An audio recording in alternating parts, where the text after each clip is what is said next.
আজকে চিংড়ি মাছে রান্না হবে, তাই তো? চিংড়ি মাছে না ভেজে রান্না না ভেজে রান্না করবো। করবো আজ। দেখুন চলুন, আমরা কড়াইয়ে তেল নিয়ে নিয়েছি, মাটির তোলা উনুনে রান্না করছি। পেঁয়াজের পেস্ট, মানে পেঁয়াজ বাটা, শিল বাটাতে দিয়ে দিচ্ছি আমরা। একটু জল আছে বলে ফটফট বেশি করছি। পেঁয়াজটা আমরা শিল বাটায় বেটে নিয়েছিলাম, দেখুন একটু হালকা ব্রাউনিশ করে নিচ্ছি তেলে। এবারে আমরা এটা আদা রসুন পেস্ট 1 টেবিল চামচের মতো দিয়ে দিলাম, দিয়ে একটু ভালোভাবে একটু আর ভেজে নেবো একটু, যেন আদা রসুনের মশলাটা, এই আদা রসুনের গন্ধটা চলে যায়। আজকে সব কিন্তু ভুল হচ্ছে কেন জানি না, আসলে বাজার থেকে আজ এসছি তো, আবার ও বলছে ডিকটেশন দিতে। 1/2 চামচ মতো হলুদ গুঁড়ো, সামান্য, বেশি না, খুব কম পরিমাণে, একদম কম পরিমাণ লঙ্কা গুঁড়ো, একটু সামান্য বাটনা বাটা জল দিয়ে ভালোভাবে নেড়ে চেড়ে কষে নিচ্ছি মশলাটা, যাতে গন্ধটা চলে যায় এবং তেলটা ছেড়ে দেয়। জিরে বাটা, এটা শুধু জিরে বাটা, পরিমাণ মতো লবণ দিয়ে ভালোভাবে আমরা একটু নেড়ে চেড়ে কষে নিই। চলুন।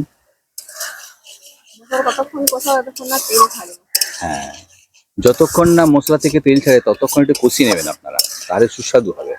সুন্দরভাবে মশলাটা কষা হয়ে গেছে, তেলও ছেড়ে দিয়েছে। এবারে আমরা চিংড়ি মাছগুলো, দেখুন আমরা চিংড়ি মাছগুলোকে দিয়ে দিচ্ছি।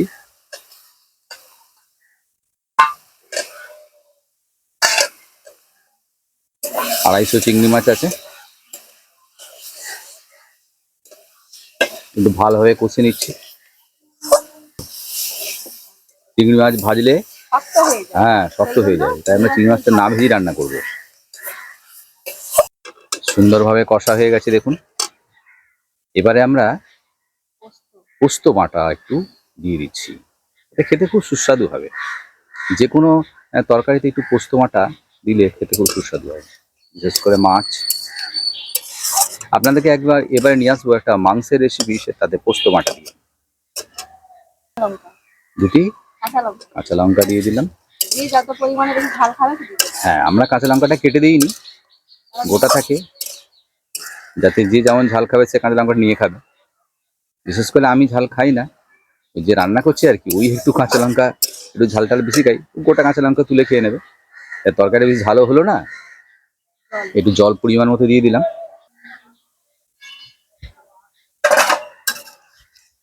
একটু ভালোভাবে নেড়ে ছেড়ে মশলাগুলোকে ঠিকঠাক করে নিচ্ছি। দেখুন,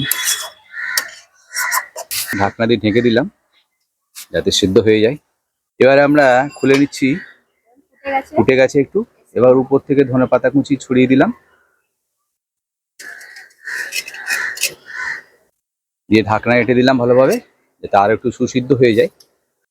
চলুন, এবার আমরা, নিশ্চয় সিদ্ধ হয়ে গেছে, মাছ রান্না একদম কমপ্লিট। লবণটা দেখেই নাও, লবণটা হয়েছে এবার একদম ঠিকঠাক। আমাদের রান্না কমপ্লিট হয়ে গেছে। এটা হচ্ছে, এটাকে আমরা বলতে পারি চিংড়ি মাছের পোস্ত পেঁয়াজি। এটা হালকা পোস্ত দিয়েছি আমরা, বেশি পরিমাণে না। মাছগুলো একদম সোজা সোজা আছে। এই মাছগুলো সোজা হওয়ার টেকনিকও আছে একটা, এটা আপনাদেরকে বলিনি, খাওয়ার সময় বলবো। কি আর বলবো, খেয়ে দেখা যাবে কেমন হয়েছে। চলো, তাই রান্না আমাদের কমপ্লিট। চলুন খাওয়ার টেবিলে।